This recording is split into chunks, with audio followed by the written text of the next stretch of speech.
Officer Solomon stated that he had been planning this attack for a year.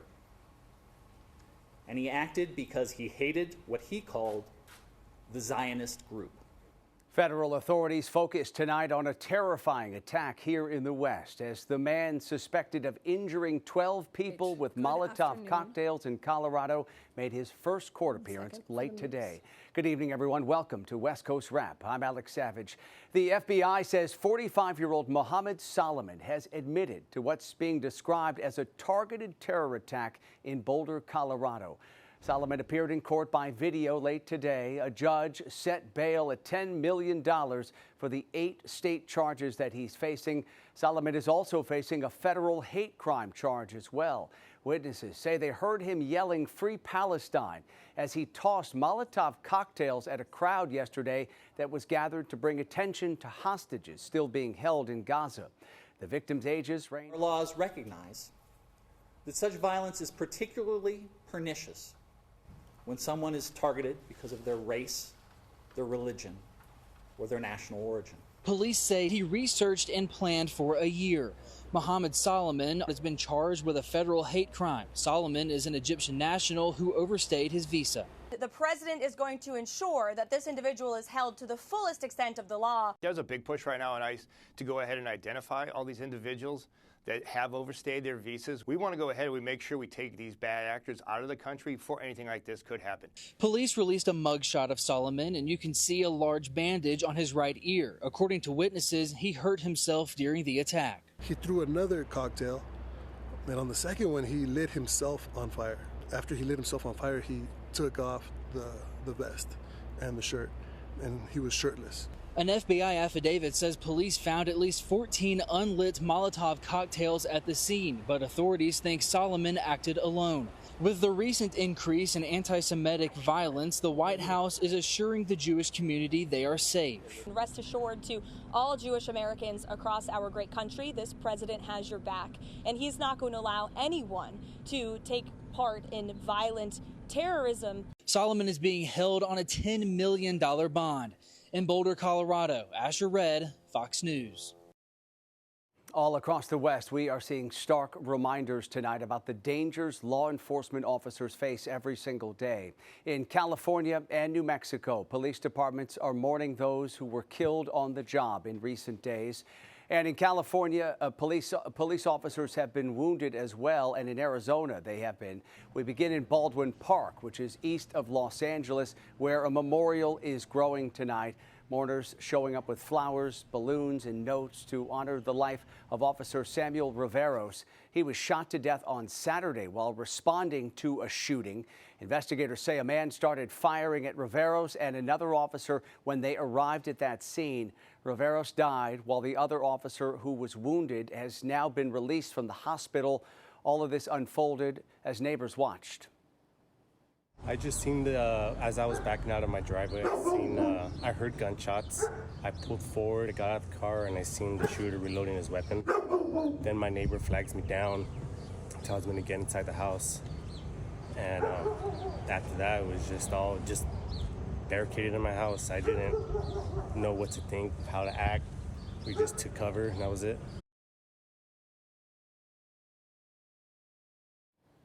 Authorities say they believe the gunman who shot the officers had already killed a man inside that home before police arrived. The suspect has been arrested on suspicion of murder. Police officers from several other nearby departments are working in the city of Baldwin Park tonight to give officers there time to grieve. A police officer in New Mexico has died several days after being shot while on duty. Bloomfield officer Timothy Ontiveros died yesterday after being injured during a Memorial Day traffic stop.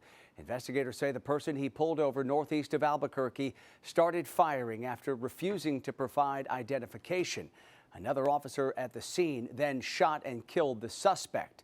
New Mexico Governor Michelle Lujan Grisham mourned the loss of Officer Ontiveros today, issuing a statement that said in part, quote, "His death is a heartbreaking reminder of the dangers our law enforcement officers face every single day. Officer Ontiveros' service will never be forgotten." In Arizona, a police officer was critically injured in a shooting just east of Phoenix today. Officers in Apache Junction were trying to make a traffic stop after getting a report of a person inside a car with a gun. Police say the suspect did not comply. Officers tried using less than lethal force before gunfire erupted. He brandished his firearms and fired at police officers. They returned fire, striking him, as well as one of our officers was struck by his gunfire towards us. One officer was taken to the hospital with what are being described as life-threatening injuries. The suspect, an unidentified man in his 30s, was also taken to the hospital and underwent surgery, and police have not given an update on that person's condition. In Oregon, 12 people were injured in a mass stabbing. Investigators say a man began attacking people at Salem's Union Gospel Mission last night. Fox's Mackenzie Richmond reports that one of those victims is in critical condition. Salem police are still trying to understand what sparked a stabbing spree here at the Union Gospel Mission just after 7:15 last night. Witnesses tell us it all happened in a matter of seconds. Officers rushed to the shelter after several 911 callers reported a man attacking people with a knife. Cut him from his belly button all the way up to his sternum. He was like a rabbit. He was very, very fast. Witnesses say the suspect moved quickly, cutting people without warning. A guy come up and had a knife pulled, and I didn't make any moves. I figured, well, if I challenge him, it's just going to make it worse. And he just, in fluid motion, just stabbed me.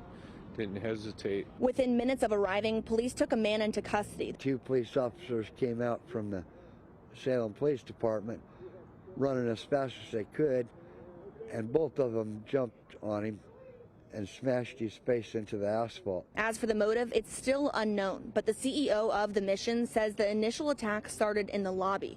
We're told one employee was taking the suspect's bag for safekeeping overnight, which is standard protocol here. And that's when the suspect pulled out a knife and started stabbing. Among those hurt, at least 2 mission employees, including one in critical condition. One of my guys is in the hospital in very critical condition. Another one is in a room upstairs in the hospital with multiple stab wounds, and it looks like he's going to be okay, but not okay, if you know what I mean. Police are still trying to understand what exactly unfolded here and why, but for the mission, their focus is on the victims and healing for them and the community after this brutal attack. They're shaken, as you could well imagine. In Salem, Mackenzie Richmond, Fox 12 Oregon. A woman in the Bay Area says her husband was detained by ICE during a routine immigration check-in that happened last week in San Francisco. Rosa Lopez says her husband, 47-year-old Miguel Lopez, was taken into custody and transferred to a detention center in McFarland, about 250 miles away in California's Central Valley. She says her husband has followed the legal process to obtain a green card, including an appeal that's still pending in federal court. Lopez was brought to the U.S. from Mexico as a teenager and has no criminal record. Yes, he made the mistake by crossing the border and claiming to be a U.S. citizen. He was 18. I mean, what 18-year-old knows? You know, and it's like he said, it wasn't my choice. I was brought here because my parents brought me, not because I decided to come. The couple has been married for 24 years and they have 3 children and a grandchild. They've been communicating by video chat, and Lopez says there are people at that detention center who've been waiting months and still have not been able to have a hearing. That situation in San Francisco is part of a pattern we're seeing all across the West, with ICE agents using the approach of detaining people after immigration hearings. As Fox 31's Vicente Arenas reports tonight, agents picked up people 2 days in a row at Denver's immigration courthouse. Immigration advocates at the Federal Immigration Courthouse in downtown Denver, Arnie Carter among them. I am witnessing and trying to let people know their rights, I mean, as they go in the courtroom, because, you know, there's a very good chance of people getting detained here. And that's what happened. One immigrant was detained in a hallway as he left his first hearing this morning. Immigration attorney Christina Brown was there. He was not expecting this to happen. This is very irregular in the normal course of events in court until very recently. A mother, father, and child were also reportedly taken by ICE agents a day earlier. And we're seeing the scale of this operation increase, and we're seeing the fear of people who need to come to court not wanting to come to court increase as well. ICE Denver would not comment on the man who was detained. But ICE did tell Fox 31 in a statement, U.S. Immigration and Customs Enforcement is executing its mission of identifying and removing criminal aliens and others who have violated our nation's immigration laws. A DHS spokesperson said most aliens who illegally entered the United States within the past 2 years are subject to expedited removals. A courthouse administrator said the courts do not work with ICE, and the judges are solely responsible for what happens inside the courtrooms, not hallways. Advocates are concerned, and they say they plan to stay here as long as they're needed to help immigrants go through this process. In downtown Denver, Vicente Arenas, Fox 31. Coming up tonight here on West Coast Wrap, investigators say they have busted a drug ring operating across the West. Tonight, why they're not satisfied with the 11 arrests that have already been made. In weather, here's our live camera looking out towards Seattle in the clear with another nice forecast for tomorrow as well. Plenty of sunshine. We'll have the update coming up. Also coming up tonight, we'll show you how some people in Utah are starting Pride Month by fighting a flag ban. Really sad that it's such a big deal right now that there's so many people fighting against just equal rights and human rights. Federal authorities in Washington state say they've arrested 11 people suspected of taking part in a drug trafficking ring that spanned from Mexico all the way up the West Coast to Seattle. Agents say the suspects preyed on people experiencing homelessness and suffering from drug addiction in Seattle, selling them meth, cocaine, fentanyl, and heroin. The FBI says despite a seizure in March of more than $3 million worth of drugs, the suspects continued trafficking. Followed this case outside of Seattle and Washington state into Oregon and California as the drug traffickers made frequent trips, sometimes twice a week, up and down the West Coast. In this joint operation, officers seized 7 kilos of cocaine, more than 20 pounds of meth, roughly 80,000 suspected fentanyl pills, and agents say that is enough of the drug to kill everyone in Seattle twice. Authorities are still looking for 3 suspects who are wanted in this investigation. A nonprofit in Utah is pushing ahead with its Pride Month mission despite a ban on displaying pride flags in some places. Fox 13's Maya Constantino shows us how the group is working to maintain the visibility of members of the LGBTQ+ community. Despite Utah's ban on pride flags displayed on government property and in public schools, people in Utah are waving their flags in the air. I'm Maya Constantino in Salt Lake City. I spoke with Pastor Curtis at First Baptist Church about why they're waving theirs. This pride, McCall Tingy's heart is all in. Feels like pride.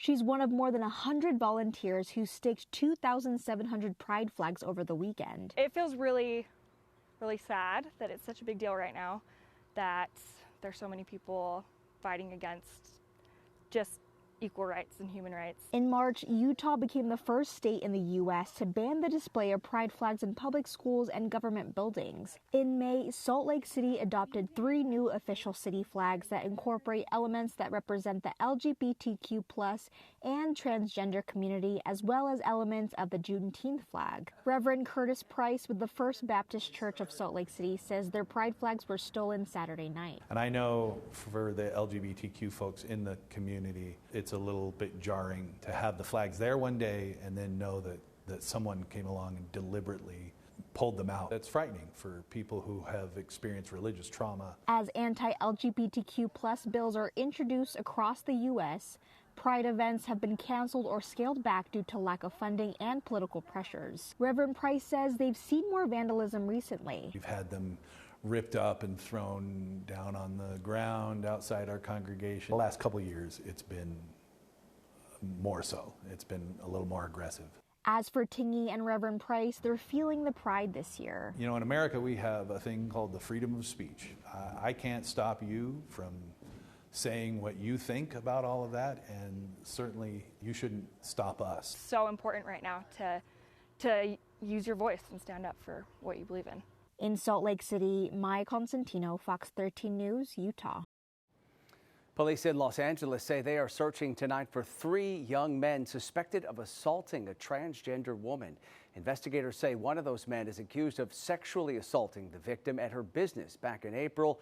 Authorities believe the men returned to that location several times with other people who then committed hate crimes. And at one point, police say the victim suffered what investigators describe as serious injuries. 2 bodies have now been recovered from a sunken boat in Everett, Washington, more than a week after it went down during a shrimping trip. Police say a remote-operated vehicle located the wreckage about 165 feet below the surface of Possession Sound, and they have recovered the boat's owner, a man in his 60s, and his co-worker, a woman in her 40s. The 26-foot vessel sank back on May 21st after distress calls came in to authorities. Of the 4 people on board, only one of them survived. We don't want to send one of our people into that great danger that those depths provide. So using the robot to do that job is very helpful for us and keep all of us safe. The boat has been towed to shallower water as dive teams continue searching for the 4th victim. The owner's son, a man in his 20s, whose body has not yet been found. Well, turning to our weather now, and people in southern Wyoming are hoping that storms moving in today don't include a repeat of what they saw yesterday. Here's a look at how they closed out the weekend with hail blanketing the ground in some parts of Cheyenne. An impressive sight here. So far, though, no reports of any widespread damage from all of that hail. For more, let's bring in KTVU's chief meteorologist, Mark Tamayo, who is tracking the potential for more storms and also the forecast all across the West. Hey, Mark. Hi there, Alex. Yeah, you can see some pretty active radar for this evening in parts of Cheyenne for at least on the radar coverage right now. In fact, the last few hours, look at those thunderstorms developing across that portion of the West Coast. In fact, as we take a look here at the storm reports right now, you can see those hail reports here. We're coming really close here, and there's that one report to show you with the hail size estimated at 1 inch. So, yeah, looks like some active weather for that portion of Wyoming for this evening with that thunderstorm development.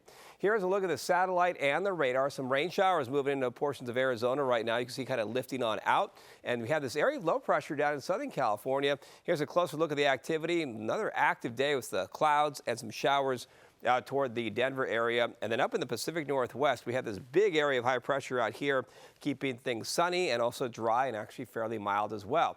This was the scene in Seattle today, 71 degrees with lots of sunshine out there. As we show you San Francisco, this is the look out toward Ocean Beach. Temperatures in the mid 60s. And then in the Phoenix area, it looks like some of those clouds showing up in this camera. No major heat, though. Temperatures only in the upper 80s earlier today. Right now, it is 92 degrees in Las Vegas. Los Angeles checking in at the airport, 64. San Francisco, 64. And Portland, Oregon, reporting 72 degrees. Here's kind of the setup for tomorrow. We have these 2 areas of low pressure producing unsettled weather. This area of high pressure producing the sunshine up in Seattle, also for the San Francisco Bay Area. There is a chance of some scattered showers in the Los Angeles area for your Tuesday. So here is the forecast models. We do put it into motion. This is Tuesday morning, 8 o'clock. You'll notice out toward the Rockies, you can see some clouds and some showers developing. And then look at those shower chances closer to Southern California, also drifting into parts of southern Nevada and parts of Arizona as well. We could be talking about some showers. Looks like the Bay Area will clear things out, and also out towards Seattle. Looks like another sunny day with maybe a few clouds drifting in. So here's the plan over the next 3 days, the 3-day forecast. We have that cloud kind of showing up in Southern California tomorrow to reflect that shower chance. Probably partly cloudy skies in Phoenix. Temperatures on track to reach the mid to upper 90s, and then out toward Denver remains unsettled with the clouds and the shower potential showing up. So still a bit of an unsettled weather pattern. 2 systems we're watching down in Southern California and also out toward the Colorado area that could produce the active weather. At least we're not talking about any major triple-digit heat in this forecast, but still heating up in Phoenix, back up to the upper 90s for tomorrow. Alex. All right, Mark, thank you. Coming up tonight here on West Coast Wrap, northern lights across the West. Tonight, see the way that people are sharing some of the scenes they witnessed in the night sky. Also, a new resource for those who are unhoused. See how San Diego leaders are hoping to make more space for those in need. far as safe parking, if it's clean and the security is right, I'm all for it. A parking lot in Southern California has been transformed into a safe space for some of San Diego's most vulnerable people.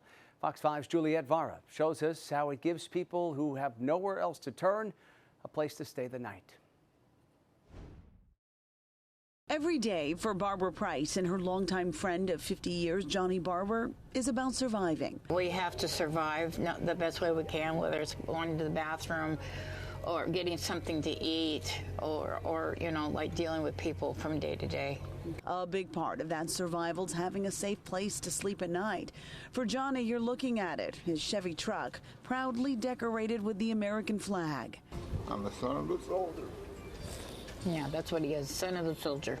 This is home and has been for Johnny for 5 years. And for the past year, it's been home for Barbara, too. And I have cooking utensils in the back of my Yes, he truck does. to cook food, you know what I mean? I won't let her know. He touches my heart with showing me how to use his stove and how to cook scrambled eggs and stuff on the truck.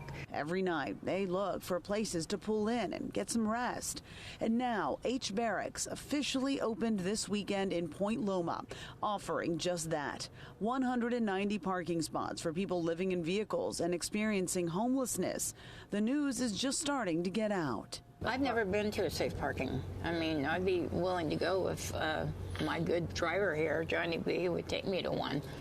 H Barracks is city funded with security and bathrooms on site, as well as services including housing navigation and mental health resources. All services intended to help people get into stable and secure housing. As far as safe parking, if it's clean and the security is right, I'm all for it. H Barracks is open 7 days a week from 6 p.m. to 7 a.m. 120 of the parking spots also accommodate oversized vehicles. RVs are also welcome here. In Point Loma, I'm Juliette Vara. I'll send it back to you. Finally tonight, people all across the West are capturing spectacular images of the night sky as a strong solar storm has made it possible for people to spot northern lights in numerous states. And look at some of these images. These are some that have been posted online showing the aurora lighting up the sky in Oregon and Idaho yesterday. There is a chance that people in the northern parts of Washington, Idaho, and Montana will see images like these once again tonight. The northern lights appear when charged particles from the sun interact with the Earth's atmosphere, and it creates just an absolutely stunning scene. And if you're in one of those areas where you may have a chance to spot them, certainly keep your eyes peeled and looking toward the sky. That does it for West Coast Wrap tonight. We appreciate you watching as always. And a quick reminder, before we head out tonight, you can stay up to date on all the big stories we're covering across the West at our website, westcoastwrap.com. A gorgeous shot of downtown Seattle, Mount Rainier in the distance. Have a great night.